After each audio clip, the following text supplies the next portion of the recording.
I came home from my night shift to find my landlord and 2 police officers in my apartment. "Pack your things," my landlord said. "You're evicted effective immediately." The words hit like ice water. I'd just worked 12 hours at the hospital. My scrubs still smelled like antiseptic, and my brain was too foggy to process what was happening. Mr. Donovan stood by my kitchen counter with his arms crossed, while the officers flanked him like sentries. Through my exhaustion, I noticed one of them had already checked my bedroom, my closet door hanging open. "There must be some mistake," I managed. "My rent's paid through next month." "It's not about rent." Mr. Donovan's voice was flat, rehearsed. "Lease violation, Section 12, Subsection 4. You've been subletting without authorization." My coffee mug from yesterday morning still sat in the sink. My work shoes were by the door where I'd kicked them off. Everything looked exactly as I'd left it, yet somehow it had all been violated. My stomach dropped. Subletting? I lived alone. I'd been in this studio for 3 years, never missed a payment, never caused problems. I haven't sublet to anyone. One of the officers, a younger guy with tired eyes, shifted uncomfortably. "Ma'am, do you know someone named Elliot Chambers?" The name meant nothing to me. I shook my head, feeling panic creep up my throat.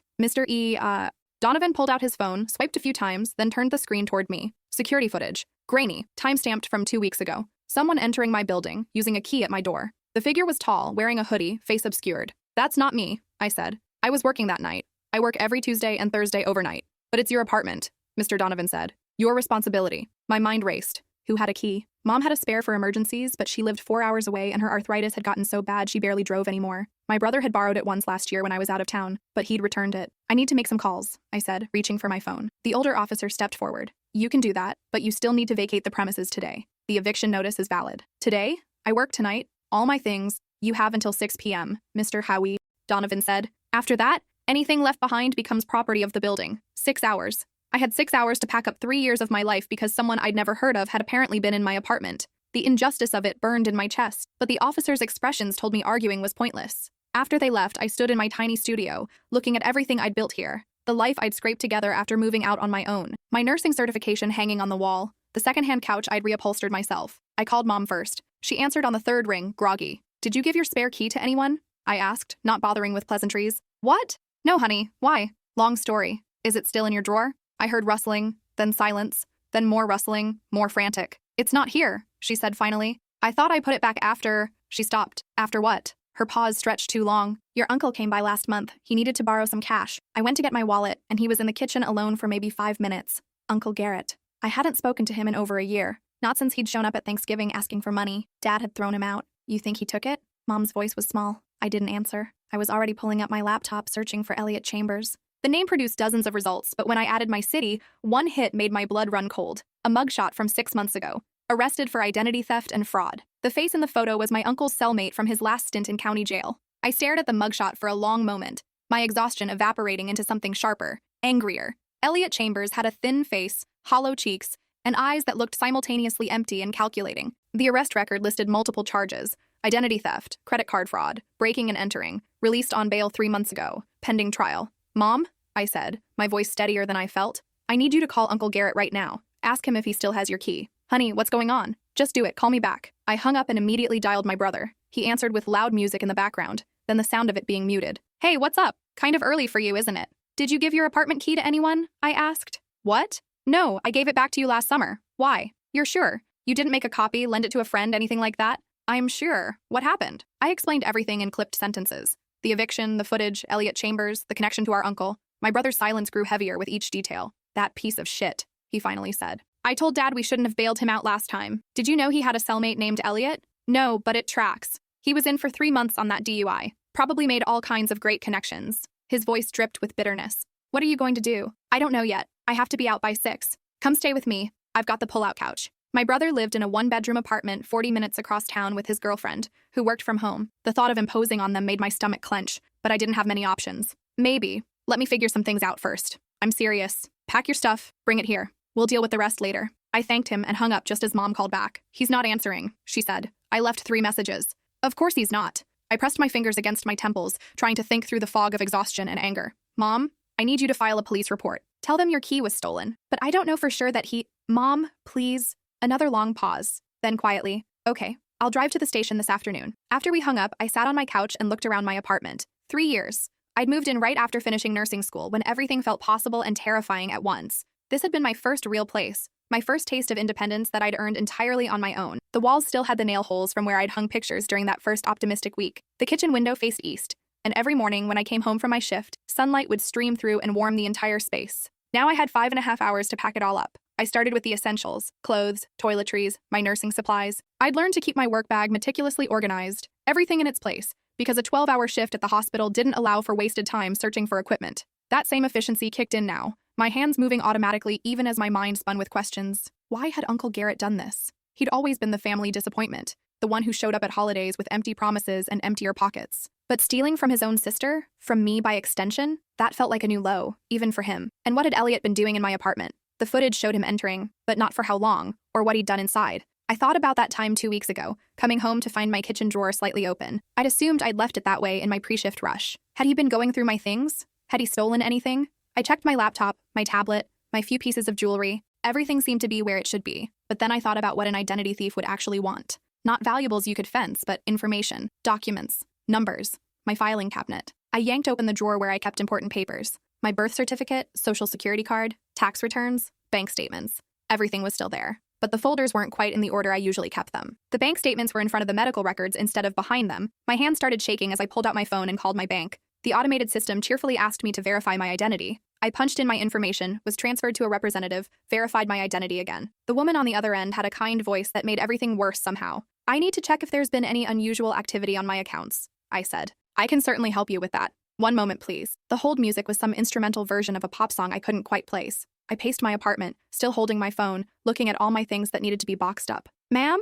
I'm showing several recent transactions that might be worth reviewing. There's a cash advance for $1,500 taken out 3 days ago at an ATM in the Riverside district. And yesterday, there were 4 separate charges totaling about $800 at various electronics stores." My vision went spotty at the edges. "I didn't make any of those transactions." "I understand. I'm going to transfer you to our fraud department right away." More hold music, more pacing. I looked at the clock. 11:47 a.m., 4 hours and 13 minutes until I had to be gone. The fraud department was less sympathetic, more procedural. Yes, they could freeze my accounts. Yes, I'd need to file a police report. Yes, they'd investigate, but it could take 30 to 60 days. No, they couldn't guarantee I'd get the money back, though they'd do their best. "What about my rent?" I asked. "I have bills due. You'll need to open a new account. We'll expedite the process, but it will still take a few business days for your checks and debit card to arrive." I thanked them and hung up, then immediately called the non-emergency police line. Another verification of identity. Another explanation of the situation. The dispatcher told me an officer would come by within 2 hours to take my statement. 2 hours I didn't have. "I'm being evicted today," I said. "I have to be out by 6 p.m. Can someone come sooner?"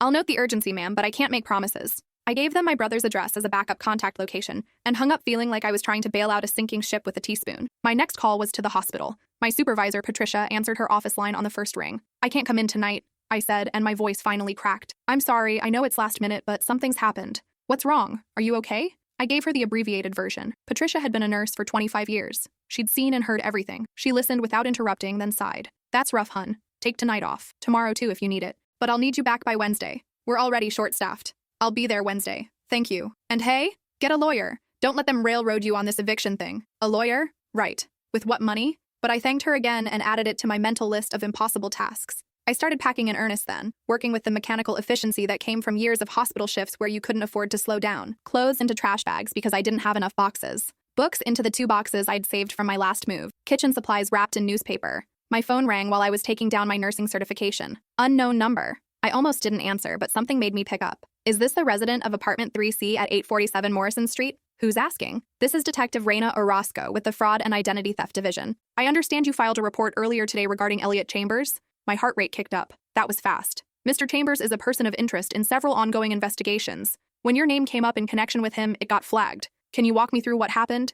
I explained everything again, this time with more detail. The eviction, the security footage, Uncle Garrett and the stolen key, my bank accounts, the connection between Elliot and my uncle. Detective Orozco listened carefully, occasionally asking clarifying questions. "And you're certain you never gave Elliot Chambers permission to be in your apartment or access your personal information?" "I've never even met him. I didn't know he existed until 2 hours ago." "Okay, I'm going to need you to come down to the station to make a formal statement. Can you do that today? I'm being evicted. I have until 6 to get my things out. After that then. The station is open 24 hours. Come in whenever you can, ask for me specifically." She gave me her direct number and I saved it with shaking fingers. A detective. This was real. This wasn't just bad luck or a misunderstanding. Someone had deliberately targeted me, used my home, stolen my identity. The anger that had been simmering since Mr. Donovan showed me that footage finally boiled over. I threw a box of books across the room. It hit the wall with a satisfying crash, paperbacks spilling everywhere. Then I sat down on the floor and cried. Not for long. I couldn't afford to waste time on crying, but I let myself have 5 minutes of pure, frustrated rage at my uncle, at Elliot, at Mr. Donovan, at the whole situation.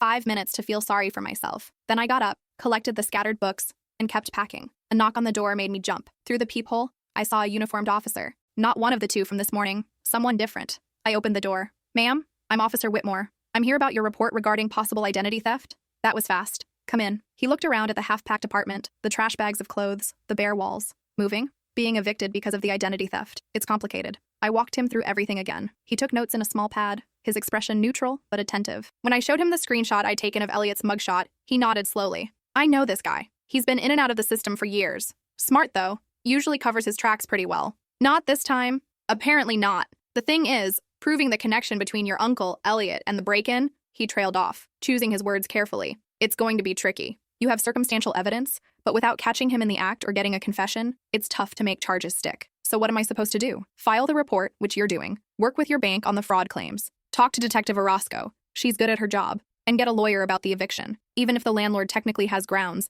a judge might be sympathetic given the circumstances. With what money?" I didn't say it out loud, but Officer Whitmore must have seen something in my face. "There are legal aid services," he said. "They work on sliding scale fees. I can get you some numbers." He pulled out a card from his wallet, wrote 2 phone numbers on the back, and handed it to me. "Call them Monday morning. Explain what happened. They might be able to help." After he left, I looked at the card for a long moment, then tucked it into my wallet and went back to packing. By 3 p.m., most of my belongings were stuffed into trash bags, and the boxes I'd managed to scrounge from the building's recycling area. My couch, bed frame, and kitchen table would have to stay. I had nowhere to put them and no way to move them. The thought of leaving behind furniture I'd saved for, furniture that represented months of careful budgeting, made my chest tight. My brother showed up at 4 with his girlfriend's SUV. He took one look at me and pulled me into a hug. "This is bullshit," he said into my hair. "Complete bullshit." "I know. We're going to figure it out. You're going to be okay." I nodded, not trusting my voice. We loaded the SUV in silence, making trip after trip up and down the 3 flights of stairs. The other tenants we passed looked away quickly, not wanting to get involved. Mrs. Patterson from 2B at least had the decency to look sympathetic. On our last trip down, Mr. Donovan was waiting by the building entrance with another man I didn't recognize. "All clear?" he asked. "Mostly, I couldn't move the big furniture." "That's fine. We'll handle it." His tone suggested he couldn't wait for me to leave. "I'll need your keys." I pulled my keyring from my pocket and worked the apartment key off. It left a little indentation in my palm from where I'd been gripping it so hard. I held it out, and Mr. Donovan took it without ceremony. "For the record," I said, "I never sublet to anyone. My apartment was broken into." "That's between you and the police," he said. "You're not even curious? Someone had access to your building, to one of your units, and you're not concerned about security?" The other man, who I now realized must be building management, shifted uncomfortably. Mr. Donovan's expression didn't change. "The lease was violated. That's all that matters legally." My brother put a hand on my arm. "Come on. He's not worth it." We drove to my brother's place in silence. His girlfriend Vanessa met us at the door with coffee and the kind of concerned expression that made me want to cry again. "I made up the couch," she said, "and I cleared out 2 drawers in the bedroom dresser for your clothes. Thank you. I'm sorry to impose." "You're not imposing. You're family." She said it firmly, like she was trying to convince both of us.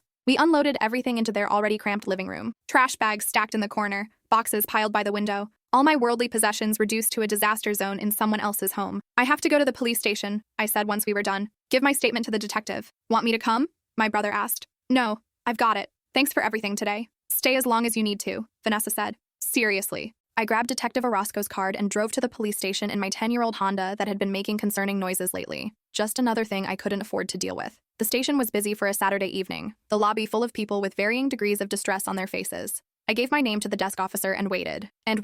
40 minutes later, Detective Orozco came out to get me. She was younger than I'd expected from her voice, maybe early 40s, with dark hair pulled back in a practical ponytail and sharp eyes that missed nothing. "Thanks for coming in," she said, leading me back to a small interview room. "I know today's been rough for you." "That's an understatement," she smiled slightly. "Let's start from the beginning. Tell me about your uncle." I told her everything I knew about Uncle Garrett. The failed business ventures, the drinking problem, the pattern of asking family members for money and then disappearing until he needed more. His arrest 3 years ago for driving under the influence, the 3 months he'd served. "And you believe he met Elliot Chambers during that incarceration?" "I don't know for sure, but the timing lines up. Elliot's arrest record shows he was in the same facility around the same time." "Okay. What about access to your mother's house, where the spare key was kept?" I explained about Mom's arthritis, how she'd left Uncle Garrett alone in her kitchen while she got her wallet. "She feels terrible about it. She's filing her own police report today." Detective Orozco made notes on her laptop. "Good. Now walk me through what you think happened. The timeline. My uncle takes the key about a month ago. He gives it to Elliot, or maybe he uses it himself first. I don't know. 2 weeks ago, Elliot gets caught on security footage entering my building and my apartment. I work night shifts Tuesday and Thursday, so he would have known when I wouldn't be home. He goes through my things, finds my personal documents,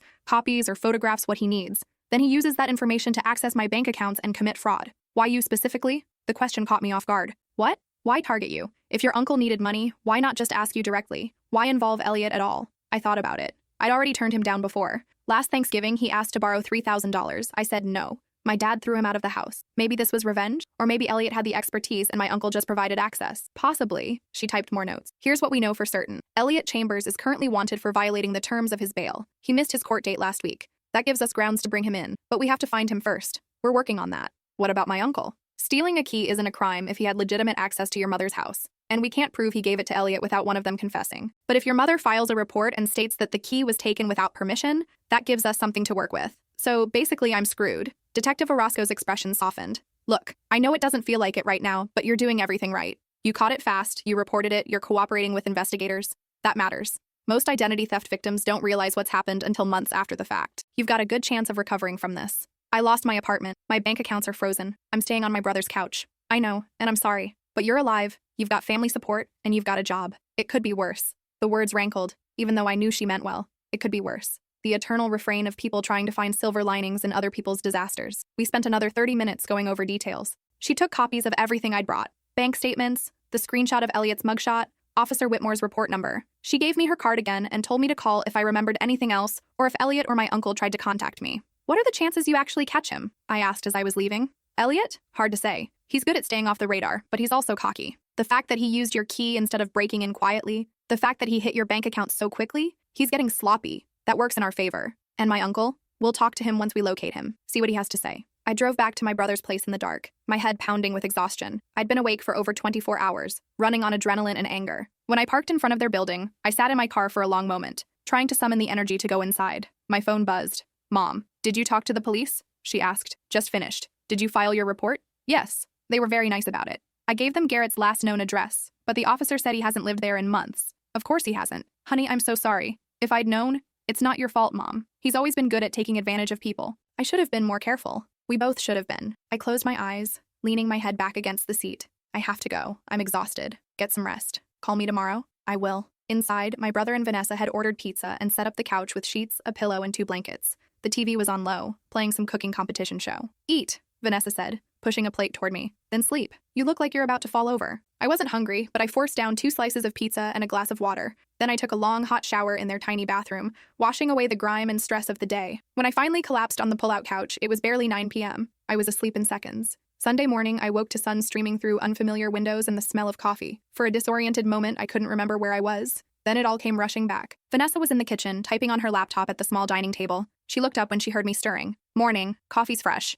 There's cereal and fruit if you want breakfast. Thanks. I poured myself a cup, wrapping my hands around the warm mug. Where's my brother? Jim. He'll be back in an hour or so. She hesitated, then closed her laptop. Listen, about the living situation. Stay as long as you need to, okay? We mean that. I appreciate it, but I'll start looking for a new place tomorrow. I don't want to be in your way. You're not in our way, but I get it. You want your own space. Just don't rush into anything because you feel like you have to. I nodded, grateful for her kindness, but already feeling the weight of obligations settling onto my shoulders. They were being generous, but this wasn't sustainable. I needed to fix this, and fast. I spent Sunday afternoon on my laptop searching for apartments in my price range. The options were depressingly slim. Studios in sketchy neighborhoods, places that required first, last, and security deposit up front. Money I didn't have now that my accounts were frozen. The legal aid numbers Officer Whitmore had given me wouldn't answer until Monday morning. Detective Orozco hadn't called with updates. My uncle was still MIA. Elliot Chambers was in the wind. I felt helpless, spinning in place while my life fell apart around me. Monday morning, I called the first legal aid number at 9 a.m. sharp.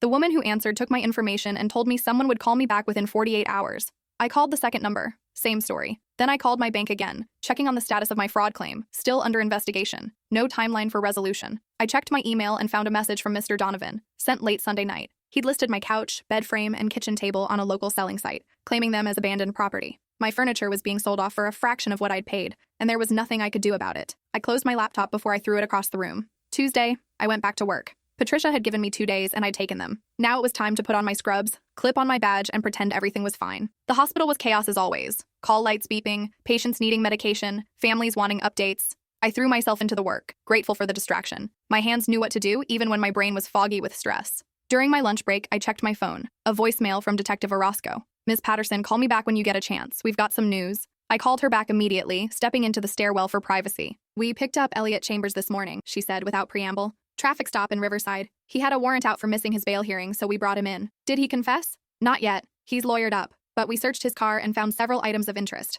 A laptop with files containing personal information for about 24 people, including you. Credit cards in various names, and your key." "My key?" "The one to your apartment. Still had the address tag your mother attached to it." I leaned against the stairwell wall, feeling lightheaded. "So you've got him. We've got him for the bail violation and possession of stolen property. The identity theft charges will take longer to build, but yeah, we've got him. He's not getting out this time." "What about my uncle?" "We're still looking for him. Elliot's not giving him up, but we're working on it. Your mother's stolen property report gives us grounds to question him once we find him." After we hung up, I stood in the stairwell for a long moment, processing. They'd caught Elliot. It didn't fix my eviction or my frozen bank accounts, but it was something. A small measure of justice in an unjust situation. I went back to my shift with slightly lighter shoulders. Wednesday afternoon, a legal aid attorney named Diana Flores called me back. I explained my situation while sitting in my car in the hospital parking lot. My shift finally over. "Okay," she said when I finished. "Here's the reality. Eviction law is heavily weighted toward landlords. If they can demonstrate a lease violation, even one caused by circumstances beyond your control, they usually win. However, given that you're the victim of a crime and can prove it, we might be able to argue for leniency." "Meaning what?" "Meaning we might be able to get the eviction removed from your record, which will help you rent in the future. We probably can't get you back into your current apartment, though. That ship has sailed. So I'm still homeless." "You're not homeless. You have a temporary living situation. But yes, you need to find permanent housing." She paused. "I can take your case pro bono if you're interested. It's not going to be a quick fix, but I'll do what I can." "Yes, please." "Anything." We set up a meeting for Thursday afternoon to go over paperwork and strategy. I thanked her profusely and hung up feeling a tiny bit less overwhelmed. Over the next 2 weeks, pieces slowly started falling into place. Detective Orozco called to tell me they'd located my uncle. He'd been staying at a motel on the outskirts of town, paying cash under a fake name. When they questioned him about the key, he'd claimed Mom had given it to him to check on my apartment. But the timeline didn't match up, and he couldn't explain why he'd given it to Elliot. "We're charging him with contributing to identity theft and conspiracy to commit fraud," Detective Orozco said. "Not the strongest charges, but it's something. And if Elliot decides to cooperate to reduce his own sentence, your uncle's looking at serious time." Mom took it hard. Despite everything Uncle Garrett had done, he was still her brother. She cried on the phone, asking how things had gotten so bad, where they'd gone wrong.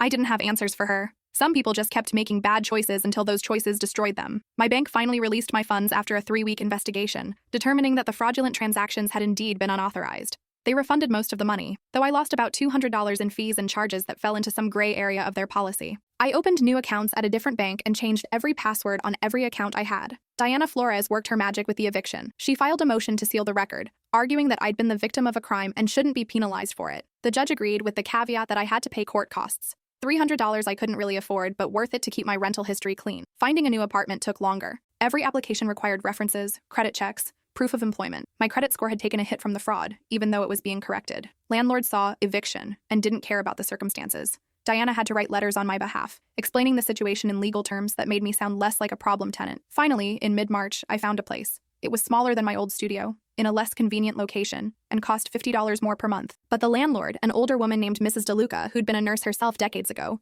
took a chance on me. "I believe you," she said simply when I explained what had happened. "People get targeted. It's not your fault." I moved in on a Saturday with my brother's help, unloading the same trash bags and boxes we'd loaded 6 weeks earlier. The apartment needed cleaning and had outdated fixtures, but it was mine, my own space again. That first night, I sat on the floor of my empty living room and cried. Not from sadness this time, but from relief. The exhaustion of the past month and a half finally caught up with me, and I let it all out. The couch and bed frame I'd lost were replaced with cheaper versions from a discount furniture store. I hung my nursing certification on the new wall, started building my life again piece by piece. Work became my anchor. 12-hour shifts where I could focus on something other than my own problems. Patricia noticed I was taking extra shifts, pulling doubles when I could. "Don't burn yourself out," she warned. "I know you're trying to rebuild, but you're no good to anyone if you collapse from exhaustion." "I'm fine," I told her. And mostly I was. Work was the one place where I felt competent, where I knew exactly what was expected of me and how to deliver it. In April, Elliot Chambers pleaded guilty to multiple counts of identity theft and fraud in exchange for a reduced sentence. 7 years. He'd be out in 4 with good behavior. My uncle's case was still pending, but Diana said he'd probably get 3 to 5 years since he had priors. "Is that justice?" I asked her. "It's the system," she said. "Not always the same thing." Mom visited in May, her first trip to see my new place. She brought a housewarming gift, a nice set of kitchen knives, and cried when she saw the apartment. "It's smaller than your old place," she said. "It's fine, Mom. It's actually nicer in some ways. Better water pressure." She laughed through tears. "I'm so sorry, honey. I should have—" "Stop. We're not doing this anymore. What's done is done." We had dinner together, just the two of us. and didn't talk about Uncle Garrett or the eviction or any of it. We talked about her garden, about my work, about my brother's promotion at his job. Normal things. Safe things. After she left, I stood at my kitchen window looking out at the parking lot below. Not as nice a view as my old place, where I'd been able to see the sunrise every morning. But it was my view. My home. Earned twice over now. Summer came. I established a routine. Work, sleep, errands, repeat. I started saving money again, slowly rebuilding what had been stolen. The bank fraud had cost me about 3 months' worth of savings by the time everything was accounted for, but I was catching up. I changed my patterns too. No more spare keys left with anyone, no matter how much I trusted them. I set up alerts on all my financial accounts to notify me of any transaction over $10. I checked my credit report monthly. The violations had made me cautious in ways I'd never been before, always looking over my shoulder for the next disaster. Patricia noticed. "You're jumpier than you used to be," she said one night during shift change. Bad habit. Or a reasonable response to trauma? She gave me a meaningful look. "You know we have counseling services through the Hospital Employee Assistance Program, right?" "I'm fine." That's what everyone says right up until they're not fine. But she didn't push, just squeezed my shoulder and moved on. Maybe she was right. Maybe I should talk to someone about the hypervigilance, the way my heart still raced every time I came home and found my apartment door exactly as I'd left it. Maybe it wasn't normal to check my bank balance 3 times a day, or to keep photocopies of all my important documents in 3 different locations. But that was a problem for future me. Present me was just trying to make it through each day, each shift, each small crisis, without falling apart. In August, Detective Orozco called with an update I wasn't expecting. "We've recovered some of the money Elliot stole," she said. "Not all of it, but about $800. He had it in a prepaid debit card we found in his car. You're entitled to restitution. $800. Not enough to erase what had happened, but enough to feel like a small victory." "What happens to the rest?" I asked. "The $1,500 from the cash advance?" "That's trickier. He spent most of it before we caught him. Your bank refunded you, so technically you're whole. But if we can track down where he spent it and recover anything, you'd be first in line for restitution. Don't hold your breath, though." I thanked her and hung up, staring at my phone. $800.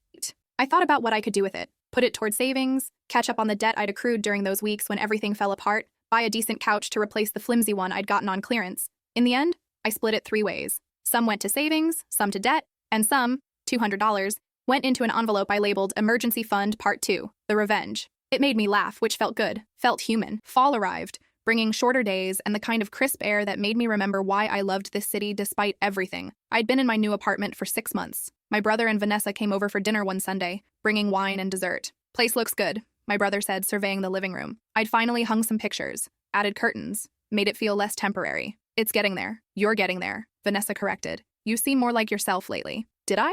I wasn't sure I even knew who myself was anymore. The person I'd been before the eviction felt naive, trusting. The person I was now knew better. The world could turn on you in an instant, could take everything you'd built and scatter it. You could do everything right and still lose, but you could also rebuild. Slowly, painfully, expensively. But you could rebuild. We ate pasta and salad at my secondhand dining table, drank the wine they'd brought, laughed at stupid jokes. It felt normal. It felt possible. "Uncle Garrett's sentencing hearing is next month," my brother mentioned as we were cleaning up. "Are you going?" "I don't know. Are you?" I thought about it. Thought about seeing him again, about having to face the person who'd upended my life for reasons I still didn't fully understand. Did I want that closure? Did I want to hear him apologize, if he even would? "No," I said finally. "I'm done giving him space in my head." My brother nodded. "Yeah, me too." Uncle Garrett got 4 years. Elliot got his 7. The numbers felt both too much and not enough. Justice, Diana had said, wasn't always the same as the system. She was right. What mattered was that I'd survived. I had a place to live, a job I was good at, family who'd supported me when everything fell apart. I had savings again, growing steadily. I had a future that wasn't defined by what had been taken from me. 1 year after the eviction, I came home from a night shift to find my apartment exactly as I'd left it. Coffee mug in the sink, shoes by the door, everything in its place. No police officers, no landlord, no disasters waiting in the wings. I made breakfast, took a shower, and climbed into bed as morning light filtered through my less impressive kitchen window. Before I fell asleep, I thought about that day a year ago, standing in my old apartment with 6 hours to pack up my entire life. I'd thought it was the end of everything, and in some ways, it had been. The life I'd built so carefully had been dismantled, piece, by people who saw me as nothing more than an opportunity. But I'd built it again. Different this time, harder one, but mine. That was enough. That had to be enough. That had